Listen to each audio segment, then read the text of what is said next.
Welcome to the Painting Lines Podcast, your one-stop shop for all things tennis. Join Erik and Aidan in their discussion for updates on news and pop culture, and from hot takes to betting, they've got you covered. Ready? Play.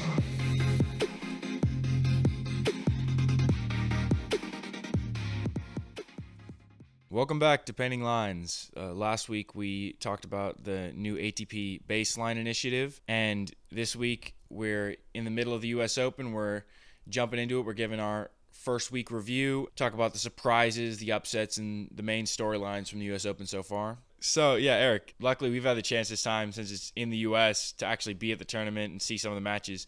Do you have any highlights from the first couple rounds you saw, any experiences you had there? I mean, first of all, it's just great being at the Open. You know, the energy that New York has compared to all the other tournaments, and just the fact that it's the last slam of the year. So there is a lot of pressure coming into it. I feel like a lot of players are kind of, doing the oh shit dance. Okay, like got to do well, got to do well. But something that sticks out to me just right off the bat is Casper Ruud. Very disappointed. But other than that, I'm very happy to see a good amount of Americans into the quarterfinals. We have Ben Shelton, Tiafo, and Taylor Fritz. So always good to see that. What about you? Yeah, I mean, I think it's been a pretty cool tournament so far because I think there have been enough upsets that it's been kept interesting and you're getting unique matchups, but the top guys are still in there, or a lot of them are at least. And so it looks like we could still get a really intense, like an Alcaraz, Djokovic, Medvedev, those types of matchups in those last couple matches. So Yeah, I mean, I'm hoping we'll see another Sinner Alcaraz repeat from last year. that'd be cool. Yeah, like Miami this year. Sinner is that level of player, so we need to see if he can perform at the big stage. Yeah. All right. Well, how about some early upsets? The biggest shocker, I think, in the early rounds, first round upset, Runa loses to Caraballas Baena. Really, it kind of was just like, what happened in this summer hardcourt season? 3 first round exits, loses first round Canada, first round Cincinnati, first round here at the U.S. Open, and then fires his coach. It's kind of shocking just because he had been getting pretty consistent results. From Australia to Wimbledon, he didn't lose a single first round match. He was getting at least through the first round every single time, and usually further than that. And all of a sudden, he just loses first round 3 times in a row. Like, I wonder what happened. Maybe there was some issue with his coach that... Maybe the relationship just kind of ran its course. He kind of used everything that he could have gotten from Patrick, and then maybe he felt like there was nothing new that could be learned. I feel like there's always that aspect of novelty when you start something new, especially with a coach. You're absorbing all this new information all at once. It's helping. But then the longer you're with them, I'm sure it kind of tails off. You're not noticing as much improvement anymore. You're probably getting irritated with them because you spend so much time with each other. And, Runa's not he's not the easiest guy to coach, I'm assuming. He's got a big personality. And I just think that the relationship came to a point where I'm sure it was just not fun for either of them. And that kind of showed in Runa's play. Runa's lack of success, I'm sure he took it out on Patrick and blamed him for that. Yeah. It's tough, though, because when he became his coach, he was like number 30 in the world. And in 1 year, he goes from number 30 to number 4. I mean, that's a crazy jump. And while obviously a lot of it is just the player getting better and improving, there's got to be an aspect where the coach is helping there. And you'd think that there would be more to benefit if someone can take you from number 30 to number 4. But there is also the positive, I think, in terms of like respect to Rune, that he was able to cut that off, because sometimes you don't want to end up in a spot where you're like Tsitsipas, where you're with the same coach forever, your dad, and he just can't really help you and you're just attached to them. He knew what he was going to get from the guy. He got a good amount from him. Now he's moving on. So in some ways, it could be a good idea. Yeah, definitely a good idea because you need change. If something's not going right, what's the first thing you do, right? Change something up. So I wonder how much his mom had to do with this decision. You know how his mom's pretty into his career as far as like managing him. It's tough to say because we don't have the peek behind the curtain there to see what she's saying to him, what her thoughts are. But moving on, the next guy that had an early first round loss was Kachanov. It kind of just feels bad to see him lose because he hasn't played, didn't play in Wimbledon, just comes in and just gets kind of whooped in the first round by Mo. Just gets manhandled. Exactly. I mean, to me, it kind of just signals he's clearly just still injured. Maybe he was just trying to collect that U.S. Open paycheck. I mean, why not? It's the last slam of the year. Whatever's aching or that dull pain you have, you got to play through it to get to the U.S. Open because you never know. He could have made it through this round, but Yeah, I mean, if you make it through a round, you get a pretty massive paycheck. I mean, even just being in the first round, you get a pretty decent sized paycheck. yeah, he also made a run last year too. So maybe there's some sentimental value to it. Made it to the semis.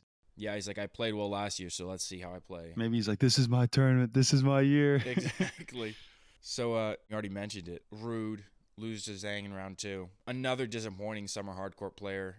Went 2-3 in the summer. I feel like you just have to expect more from him. I mean, he played in the final here last year, and now he loses in round 2. Like, what's happening with this guy? Is it his coach? It could be his dad. Earlier this year, he was in the final of the French Open. Like, you have to think that it's just something mental going on. Yeah, I mean, in the Zhang match, he was just playing so loose. Usually he's a pretty cautious player. He's the type of guy who'll stand deep, he'll hit pretty solid ground strokes, nothing that's gonna woo you. But against Zhu, he was just going for everything, which I don't think is his strategy that he normally succeeds with. Yeah.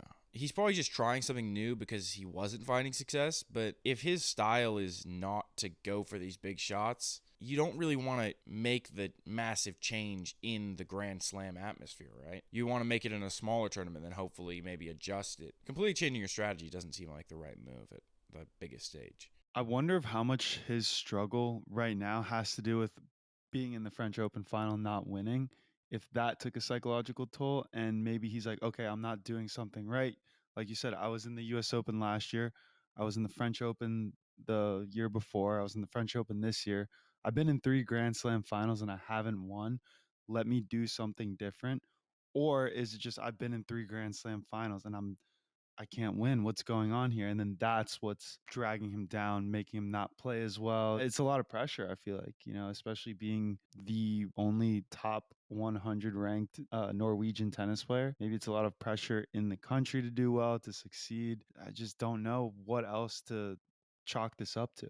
Yeah, well, I mean, he played decently in a couple other tournaments after the French Open. Just he hasn't played well in the bigger ones, I feel like. So, have we seen the best of Casper Ruud? I think it's going to be a situation where he's going to have to take a mental reset at the end of this year. Because the weird thing is that right now he isn't even going to be playing in the ATP Finals. He's behind Taylor Fritz and Zverev in terms of the race to Turin rankings. So he's not going to play there unless he does something. I don't know how many tournaments there are before the ATP Finals, but he has to perform pretty well in all of those. It's pretty surprising about Zverev, though, right? Because Casper Ruud, he made it to the French Open final. Does that not? I mean, Zverev made the semifinal. Yeah. Zverev made the semifinal. Now he's in the round of 16 right now. If you get pretty solid results with a couple good ones, you can be near the top. The thing is that Ruud has massive results this year, like the French Open final, and then he has really disappointing results. Yeah, we should just not even mention anything to do with grass with Ruud. Exactly. I mean, he pretty much skips the whole season, so it's like, Just plays golf. He hits the links. yeah, exactly. That's him practicing for grass. I mean, speaking of a guy that was disappointing, though, the last big upset early was Tsitsipas losing in round 2. Lost to Stricker. It was 5 close sets, but you have to expect more from these guys. Like, if you're a top 10 player, everyone expects you to at least make the 4th round.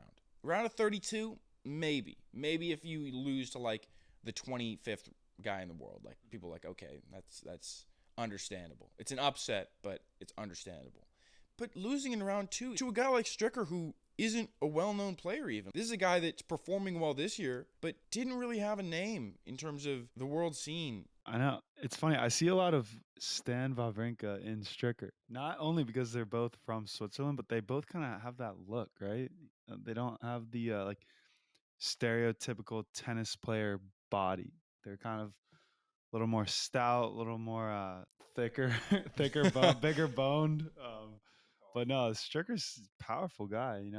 I do think Tsitsipas should have beaten Stricker, but credit to Stricker for pulling this one out. I wonder, is Tsitsipas still going in doubles? Tsitsipas and Petros were playing doubles when I was there, and it was jam packed. So it was on one of the smaller outer courts. I want to say court 6, and you just could not even find a seat clearly. And even standing, I would stand on another court's bleachers just to see into that stadium. I saw a couple people doing that. I was like, that's a smart strategy.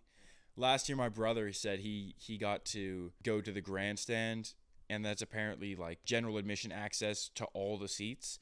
So he was first row in one of the spots watching Kyrgios's doubles match. I'm like, that's sick. Yeah, especially Kyrgios.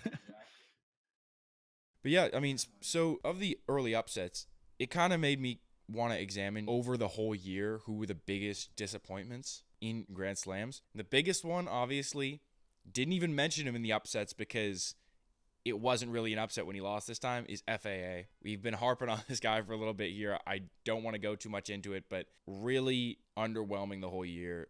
4th round in Australia, so a reasonable result in the Australian Open. 4th round.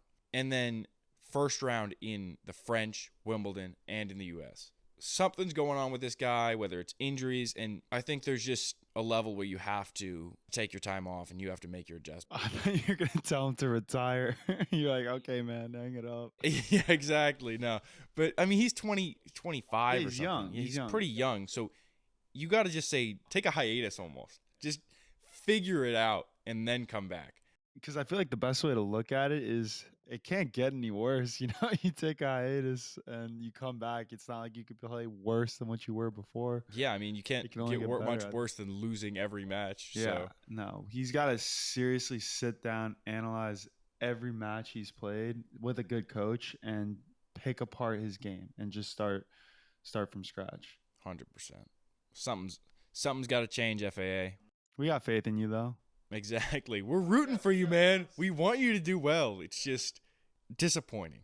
And then sneakier disappointment. Rude, I think, had a very disappointing year in terms of Grand Slams. Well, he made it to the final of the French Open. He had one good result in the Grand Slam. If you looked at it in terms of cumulative performance, if each one was worth a quarter of your Grand Slam performance, the max would be 25%, right? So he gets a 24% for the French Open and then loses in the second round of every other tournament. But that's how the rankings work. It's partially how the rankings work, but if you make the quarterfinals of every tournament, like, you probably get a higher ranking than making the final of one and none of the other ones. It makes him seem like he's just a clay court player. No, you can't say that after last year's U.S. Open. All I'm saying is that he has not played well in terms of other surfaces. He just played well really on clay this year. I don't know what happened to his game. Maybe he tried to make an adjustment and it messed up the other portions, but it's weird to look at a guy that made the finals last year and know that he performed so poorly in every other Grand Slam this year. Yeah. No, I think they need to add some new element to his game, whether it's a new coach, not completely replace his father as coach, but they need fresh eyes on it, right? They've probably all been doing the same thing and it's just not working. Other players are adapting. They're starting to play against him better. They're figuring out a strategy. I haven't really noticed if it's a fitness issue where he's running out of gas, but something's got to change. But yeah. Alrighty, I mean, moving on. The big stories of this tournament. One big one, and I kind of have to eat my words a little bit, but I'm happy to be honest. Ben Shelton playing well finally. Through to the quarterfinals. Really impressive. I mean, beat Tommy Paul yesterday. Just playing great. I mean, he's such an exciting player. Massive serve, massive forehand. Just goes for his shots all out. I mean, I was talking about, oh, this guy's just showing up. He's just collecting his checks. But that's what it seemed like. He was losing every first round pretty much. And now he's through 4 matches, 4 wins. I'm just happy to see it, to be honest. Yeah, no, I am too, especially because we kind of thought he was like, oh, fluke, Australian Open quarterfinals. We're not going to see that. He's young, he's inexperienced. But now coming back, maybe it has to do with the Grand Slam hard courts. I think it is the Grand Slam hard courts, but just I think hard courts in general. If you look at his stats, I was looking at them earlier, and at the tour level, he's going into this tournament, he was 7-17. Currently, he's I think 11-17 with these extra 4 matches, but he's 3-8 on clay and grass. So if you take those away, he's actually 8-9 on hard court. While that's not an incredible record, obviously it's below 500. It's still significantly better than the overall record would reflect. Mm-hmm. So what do you think the strategy here is for him? Is it, double down on hard and become an amazing hardcore player, like a specialist, one would say, like a Medvedev, or take away from training on hard courts and work on the other surfaces to become a more well-rounded player, but then you take away from your hard court technicalities in that game? I think it depends how ambitious he is. The more ambitious he is, the more he's going to be like, I need to play well on clay, I need to play well on grass, I need to play well on hardcore. If he's like, if I really want to see the best I can on hard court, he'll double down on hard court. I'll play well in Australia, I'll play well in the US, I'll play well during the hard court seasons in the spring and in the summer. And that'll be my time. And that's a lot of the year. So I'll be a top player. But if he's like, I want to push it to that next level, he needs to improve on clay and grass and look for those results too, because that's something you have to do if you want to be a top 10 level player, is improve in these other categories. Yeah, and I think his game would translate pretty well to grass too. Yeah, 100%. I mean, he hits the shit out of the ball. He hits 147 mile an hour serve off of grass. That ball is skipping. No one's returning that effectively. And the scary thing is, I think his serve's only going to get better. Really? Yeah, because he's only, 19, 20 years old? I think if you tweak his technique just a little bit, maybe have him do more explosive workouts, lift a little heavier weights, and then he grows into his body. I think a peak male athletic body's got to be like 25 years old, right? Because you're finally growing into it. He's still young. I think his body has a lot more transformation to be doing, and he'll start hitting his spots better too. I think he'll get more savvy with the serve. So he'll be like a sniper out there. Yeah, I think the precision can definitely improve just because you're just hitting more serves the older you get. Having a 135 mile an hour serve to a spot is pretty scary. Yeah, and I also think that his celebration could use some work too. Yeah, I was talking to my brother about it. I think that's why guys yell, "Come on," because you get that deeper tone in there. When he goes, "Yeah," it just doesn't get the same level of strength behind the word. Yeah, but he's fun to watch. At least he shows emotion out there. Like, I feel like against Tommy Paul, part of the game that he was implementing was, psyching Tommy out, right? Coming in, being aggressive, showing that emotion, celebrating. Because Tommy's not, like, he doesn't really express himself fully. So you don't know what's going on in his head. Whereas I feel like he was kind of getting pissed off at all Shelton's theatrics out there. Yeah, I mean, it was an impressive win. Not to discount Shelton, but I do think Tommy had a little bit of an injury that he was playing through. He had rolled his ankle a little earlier in the match, and the later half, his serves were only 80 miles an hour. Yeah, I don't think he was getting good push off of his ankle on there, and he wasn't moving as well. I would have liked to see a fresh, healthy Tommy. Yeah, I mean, it's tough to say. I mean, maybe he just got in his own head and started playing worse. I think we'll see in the news in the next couple of days something about a Tommy Paul injury. But then again, it could be an excuse. People don't want to feel like they played their best and lost. That's why when you see, I think, the best matches of all time, that guy is really disappointed, that loser.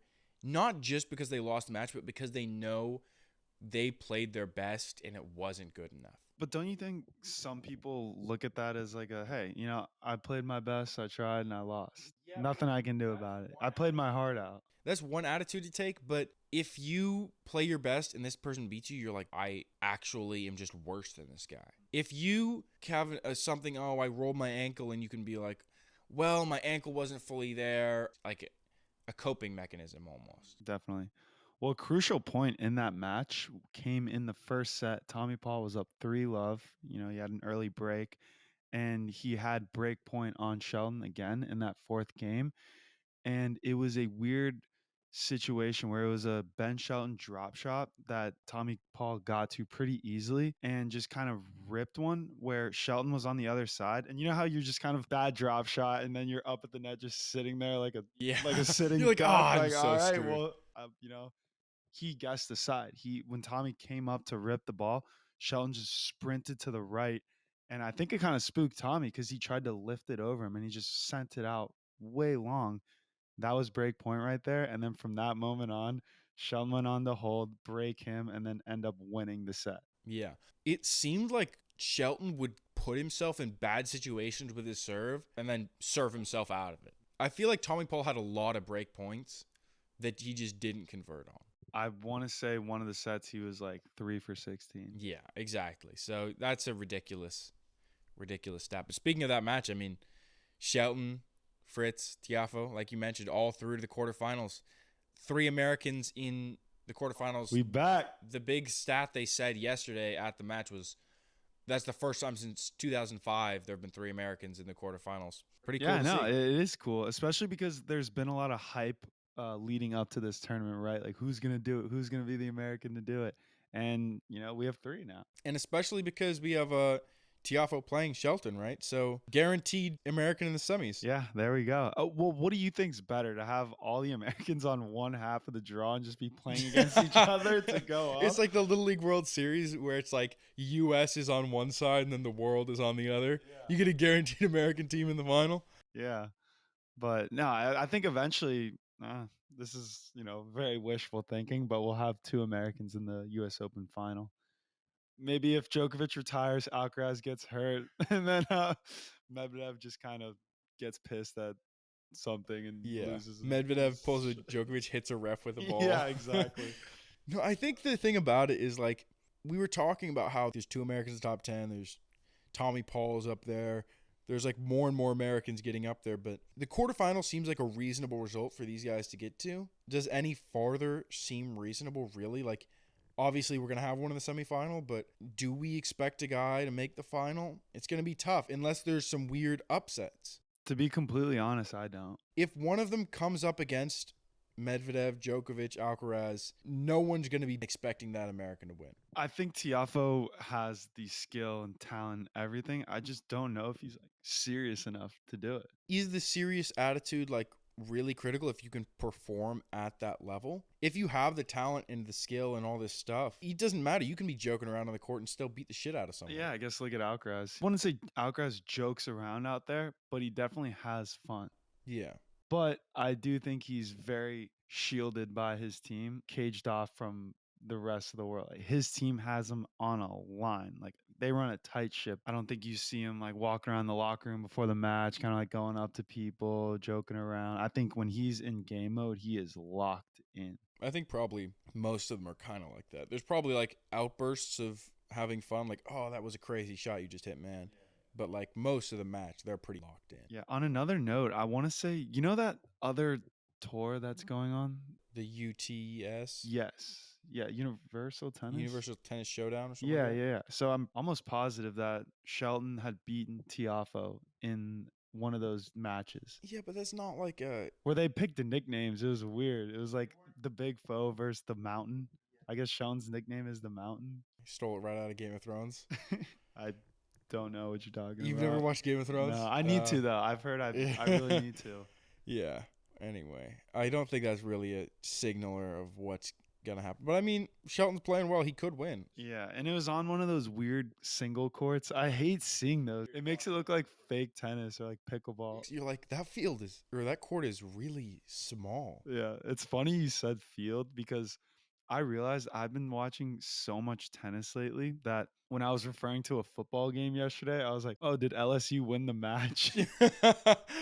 Yeah, like, oh, the football God, match. No. I feel like if you say football match, you have to be talking about like European soccer. Yeah. Well, that's the thing. I was at a bar yesterday and I was watching the U.S. Open tennis and then I was watching Arsenal Man U. So both matches, I wasn't watching games. I was watching matches. Yeah, I mean, speaking of, there are a few guys that really have stood out in this tournament, and mainly there's 3 guys that really seem like the favorites massively still, and it's the top 3 seeds. What do you think of these guys play? I mean, Djokovic he lost those 2 sets and was like, okay, I need to lock in now. He was always in control. I see what you're saying. He wasn't cruising, but he was, I think, in control in all of these matches. Yeah, I mean, you saw it when he played Goyo yesterday. He, no more funny business, just straight to the point, 3 sets, boom. Exactly. Yeah, and then, I mean, Alcaraz has dropped one set, I think, and really hasn't been tested. He had a walkover in the first round, so not that much court time. Just pretty much optimal for him. Yeah, I mean, he's someone where I feel like court time doesn't matter as much as Djokovic. I'd like to say that, but then again, we've seen him have those like cramping issues and stuff in the past. That's true. I wonder in these big Grand Slam tournaments that last 2 weeks, when you are just cruising through a tournament and not spending much time on the court, if on your off days you're doing some kind of conditioning, fitness, like hitting the bike or at least getting your heart rate up. Because if he's only spending 2 hours on the court every other day, then come to the final if he needs to play a 5-setter 5-hour match, he's not going to be ready for it. I think they probably are doing a little bit of something, but I doubt it's. They're definitely breaking a sweat. They're breaking a sweat, but it's not like, oh, we're gonna go out and just run like sprints for an hour. And No, obviously not. I'm sure when they hit, they do some kind of that gets their heart rate up. But yeah, I mean, it's just like staying loose, I think, and making sure they're not making any bad decisions on their off days. yeah, another thing just on Alcaraz, you saw it in Cincinnati where it was just outrageous conditions, super hot, super humid. Here in the US Open, you would usually get that, but I feel like every day is kind of different. Saturday, you had no humidity. The high was maybe 75. In the morning, you had it 60s. Like it was prime tennis weather. And then yesterday, you had 90 degrees, humid, just brutally hot. So these players, it kind of is the luck of the draw which day you're playing on too, because you saw it watching, matches on TV yesterday. Guys' shirts were just drenched in sweat. Well, yeah, remember we talked about it yesterday when Shelton was playing Tommy. Whoever's in the shade is doing better. Yeah, 'Cause exactly. Ash was Yeah, just yeah. half shade, half sun. It's definitely impactful. But yeah, I mean, last guy that I want to talk about in terms of, or the last couple guys, Medvedev, already, like I said, the top three guys. I mean, he dropped one set so far, but he has had some like late night matches, so that could impact him. But I'm really excited to see this Deminar matchup because Deminar is the last guy who I think is in really good form and I think is really impressive. I feel like you're a Deminar fan. Would you? I call like yourself- Deminar. I like watching him. He's one of the most, for me, one of the most exciting guys to watch. Just because, like, you get really interesting points when he plays. His court coverage is insane. Exactly. And I think he's playing really well. He dropped a set in the first round, but the last 2 rounds, he just clobbered his opponents. He dropped 10 sets across the 2 matches. I thought Jari was going to give him a little run for his money. I think I misspoke. I think I said 10 sets. You did say 10 sets. 10 games. He lost 10 games. 10 sets in 2 matches. And then he lost 10 games. I think it was 4 to Yibing Wu and then 6 to Jari. And Jari's a good player. Jari's been playing good this year and just didn't look like he had anything. Dismantled him. Exactly. 100%. Yeah, and you got to go to that one. Yeah, I was waiting in line. I saw court 17 get there, and it's just wrapped around the whole entire stadium. Yeah, no, it was a crazy line. I saw the people going into the stadium next to it and going up to the top level. Oh, and looking yeah, over. yeah. I was like, that's a smart move. No, I just watched a random doubles match instead. Yeah, co-ed or mixed doubles. Okay, co-ed doubles. Yeah.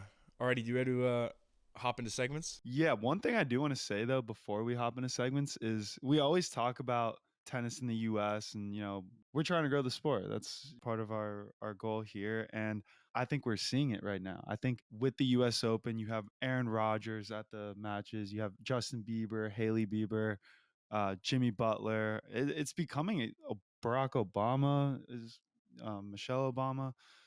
It's becoming a more of a social event too. And as much as I hate to give these girls credit, Paige Lorenz, Tommy Paul's girlfriend, and Meg Riddle, Taylor Fritz's wife, I think they're also doing a lot to help grow the sport. I think they're bringing more awareness to it. You're getting people who I've probably never heard of Francis Tiafoe, but are huge Jimmy Butler fans and basketball fans who follow Jimmy Butler and are seeing him at a tennis match.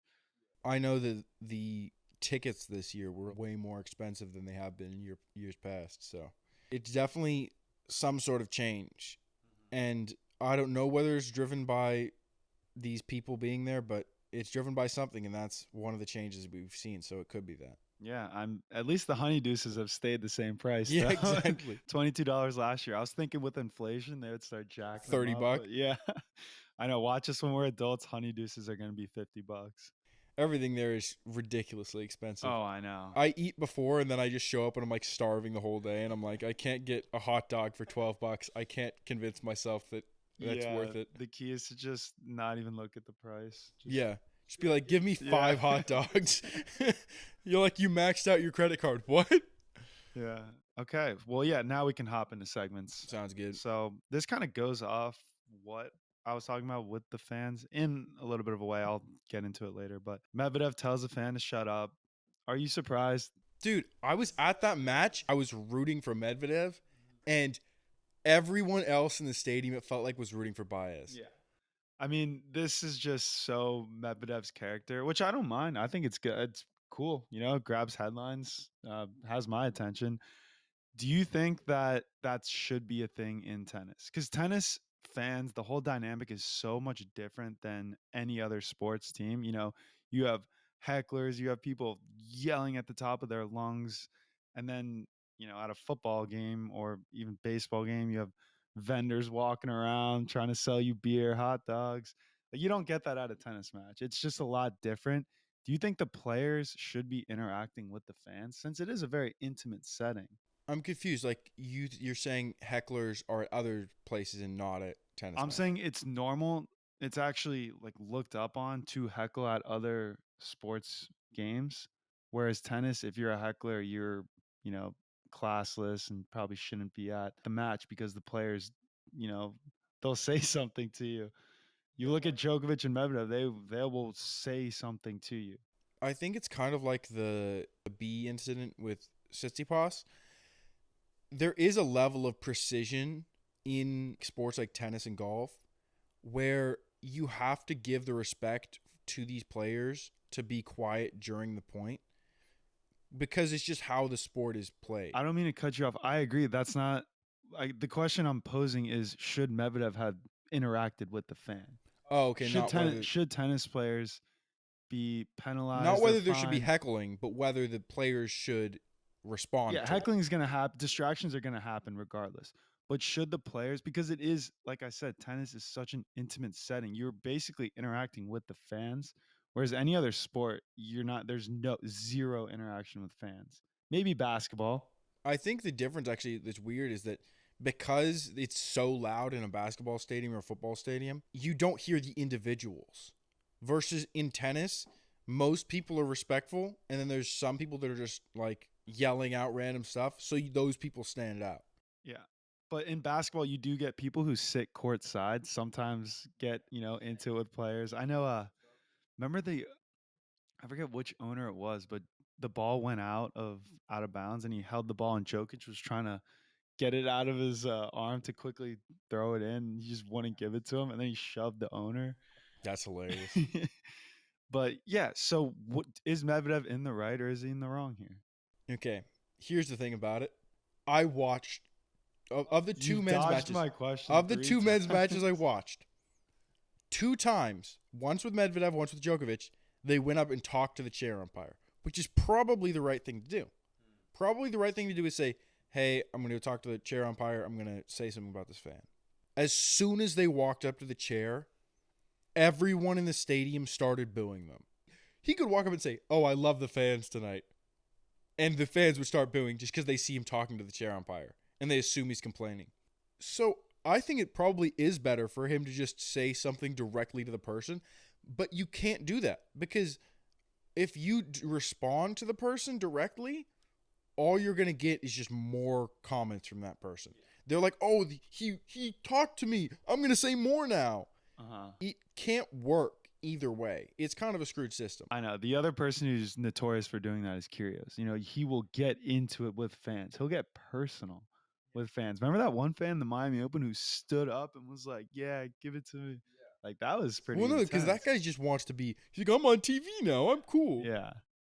I love Kyrgios. He goes, hey, you got a free ticket or what? You paid money to be here tonight. Yeah.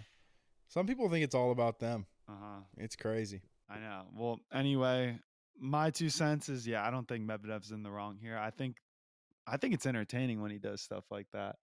You know, I don't mind it. But what about you? What is new in the tennis world? I mean, already mentioned it. Kind of sad to see Isner plays his last match. King of the serves, ace record holder, in the top American for a long time. Just a tour staple. Just knowing that 6'10" dude's gonna be around there, 6'11". Opelka. I mean, I feel like he's just not the same energy Opelka as Isner is. But Yeah, and it was sad to see the way he went out too. yeah, I mean, it kind of is. It feels fitting that he would lose his final two matches in match tie breaks. Both his doubles and his singles matches match tie breaks. So it's just how it goes. The time's gonna pass. People are gonna retire, but it's tough to see him go. Yeah, well, Jack Sock, another one, kind of got overshadowed by Isner's retirement. Yeah, and also I think because Isner's was kind of, you saw it coming, and so you're like, okay, we're preparing for this, and then so it happens. Everyone's like, okay, well, here's his last hurrah. And Sock, was kind of like, hey, I'm retiring. Everyone's like, what? Well, was he even in the singles draw or no? He only played doubles. He only played doubles. Maybe that's a little part of it. It's part of it, but also like he hadn't been playing well in singles really. I don't know when his last big singles result was. pretty crazy. He got up to number 8. Yeah, well, I mean, he had one big year. He won like 4 tournaments. I remember in 2017, I want to say 2018, won the Paris Masters, and you're like, how'd this happen? And then just Yeah. spike. Yeah. I mean, that kind of goes back to a lot of the pressure, too. I'm sure he had the whole weight of the United States tennis. Yeah, I mean, being the top American is not easy. I mean, like, I think Isner handled it really well. Like, he was not just the top American for a little bit. He was top American for a long time. Yeah, he did a lot for the sport. So thank you, Isner. John. All right. Let's get into bet of the week.